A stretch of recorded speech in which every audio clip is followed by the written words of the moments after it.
Can you explain to us, paano ka naging seminarista? Marami yata may hindi po alam na naging seminarista ka. Pumasok pala sa seminarista si dating Congressman Saldico, ang controversial ngayon sa flood control. Pangarap pala ni Congressman Saldico na maging pare, kaya naman malapit siya sa mga simbahan. Nagdo-donate siya ng mga limpak-limpak na salapi sa mga simbahan. Siguro kung itinuloy ni Congressman Saldico ang pagiging pare, ano kaya mangyari sa flood control? May issue pa rin kaya?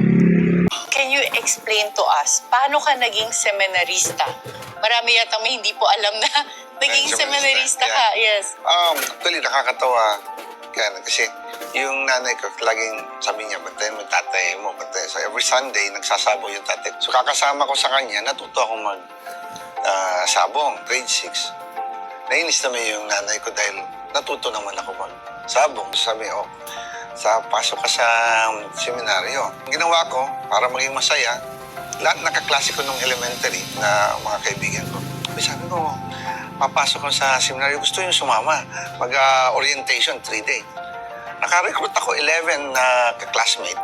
And out of the 11, 7 kaming sumama. And sino po ang nag-stay? Lahat, mas may mga naging pari ba from yung mga friends mo? Stay ako hanggang high school, the whole high school. What made you decide to leave the seminary? Hanggang high school lang kasi yung seminary namin sa Sinreg. So, nung hindi ako sabi ko, ayoko sa Rome. Kasi ko yung last name ko. Sabi ko sa rector namin, Bishop or Monsignor, gusto ko sa China. Sabi, sige, wait ka muna ng 2 years.